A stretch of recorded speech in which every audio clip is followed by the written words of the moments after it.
So I really know that this is not a big deal, okay? Like, I genuinely know there's other problems in the world that are much larger than this, but it's usually the little problems that really upset you because you can't really talk about the little problems. If you bring them up, everyone goes like, well, it's just a little problem. You know, why you bring it up?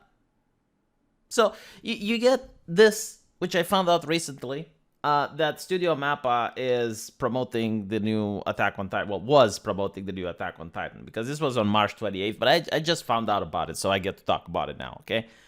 And they post some art. And you get like this person that's like, why are you sexualizing Mikasa? And it's just Mikasa sitting at the table. Like that's it. She's just sitting there. And that's a problem. It reminds me of a tweet that Anita Sarkeesian gave way back. I don't even have it, but she was complaining about a video game character. It was quite similar. Like, it had the same energy. It's like the character was just sitting there. And she was like shaming her for the way the character was dressed. And there was like this girl, which was a lefty, by the way, because I looked at her profile. She was a lefty, and she told Anita Sarkeesian, like, that's exactly how I dress when I go out clubbing. I think she was dressed like Tifa or something from Final Fantasy. It was like just like this really bizarre thing. Now, some people would say, well, okay, hold on, V. You know, like, this guy, probably a troll, right?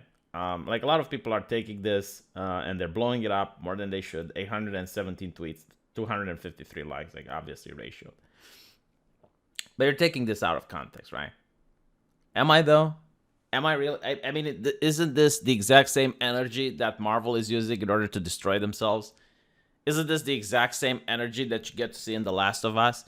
It's not really like these people, what they consider sexualizing is the feminine body. That's what they consider sexual. It's not even about the clothes now. Because there was a time when I think like DC, in order to address the criticism of sexualization, they dressed all their superheroes all the way up, which is kind of funny because it used to be that Wonder Woman was dressed the way she dressed just to stick it to the sexists, you know, because you had people that were slut shaming back then. You had people that would like measure the ankle of the woman to see how long the dress was, and it's like Wonder Woman is about empowerment. Like, she doesn't care what you think about her clothing. Like, she dresses however the hell she wants. And then you have like the Spinaroo, which is like, no, you shouldn't show clothing. You shouldn't show skin in comic books. That's evil for some reason. You're hurting the pixelated characters. So DC covers her all the way up, but like that's not even the conversation anymore. It's not even about fan service. Is that every single female character needs to look androgynous. That's what Marvel is pushing right now. That's what a lot of video games in the West are doing. I looked at E3 and my God, like there were a couple of video games that did exactly that. And it's so bizarre, right? Because in comic books, you can say, well, it's the artist's interpretation. Fair enough. You know, it's the artist's interpretation. But you get to see video games where the character, like the artist that hires an actor in order to play the actual character, the actor looks like a woman and the video gaming character looks nothing like that. It is so bizarre. I mean, one of the explanations that I got, I made a video about it. The actor said, it's like, well, if we were to have like a perfect rendering of the woman, it wouldn't really fit with the heroine that we were going with, because we wanted the heroine to look strong. So in order to make them strong, they give them like strong jawlines, broad shoulders. They just manipulate the character in order to look like something androgynous.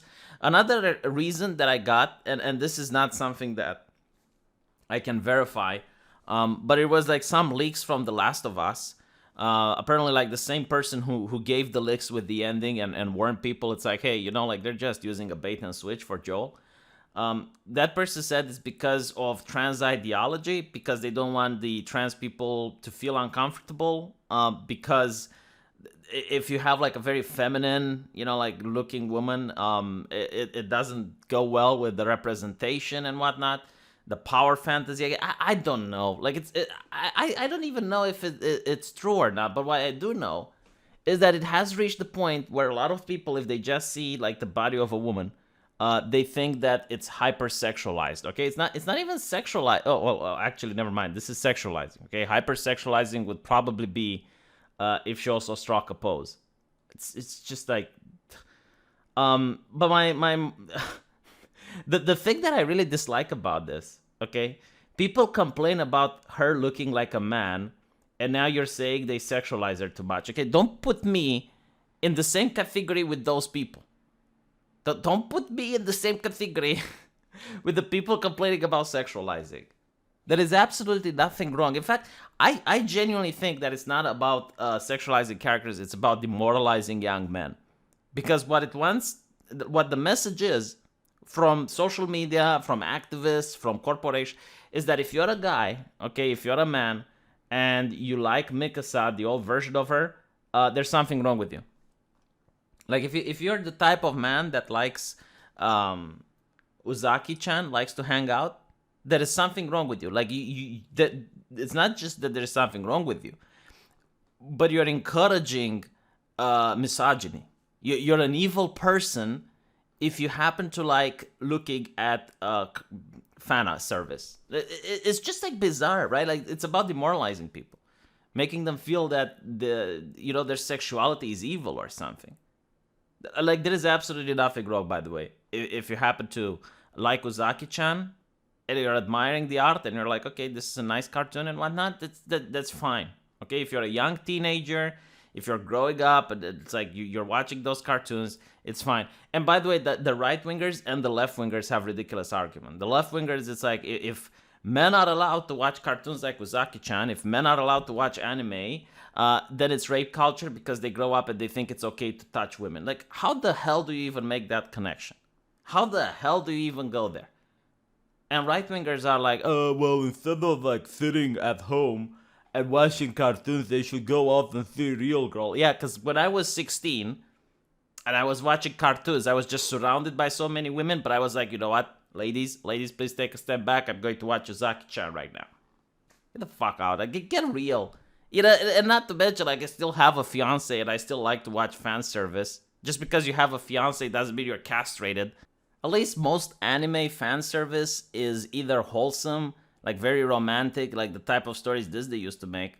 I just watch Rental Girlfriend. I keep recommending that to people. Or it's funny, it's hilarious. Don't bully me, Miss Nagatoro. Yeah, I watched that. I know about it. I don't know. But at least like I get some catharsis out of it. I just can't watch like regular stuff. All right, like I can't watch websites that I can't mention on YouTube that are made in the West. It's so fake. It's so like the pizza guy comes in and she can't afford to pay for pizza, so they find other ways and immediately they go up to it. No cuddling, no nothing. I don't like that. It's fake. Okay.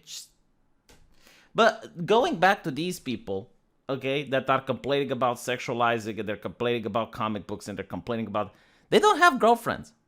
Like, I guarantee to you, 100%, they do not have girlfriend. They do not live with a woman, and they're just using the talking points that they were told that they should use. Because if you have a girlfriend, like, this is normal. You get to see this every single day. You get to see it so many times that you get bored about it. Unless, of course, maybe you found, like, a girlfriend that you didn't like, because, like, no other girl liked you, so you had to date someone that you personally don't like. Which is kind of sad, you should reflect upon your choices, but yeah, it's sad. It's sad both ways, by the way. Like if you end up with a girl that you don't like, well, it's sad because you're not happy, and it's sad because you're leading her on. It's a double sadness there. Very very toxic relationship. So yeah, like all these people complaining about sexualizing, it's either like I think genuine women that aren't happy with the way they look.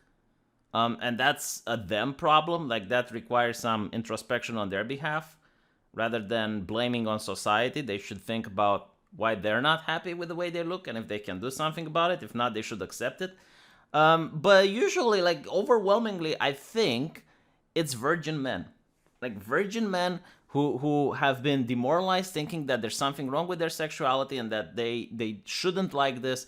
And if they can't watch it, then no one should watch it. I think that's the essence of the problem. But anyway, like I'm just ranting here. I don't even know why I made this into a video. But let me know what you guys think, and I'll see you in the comment section.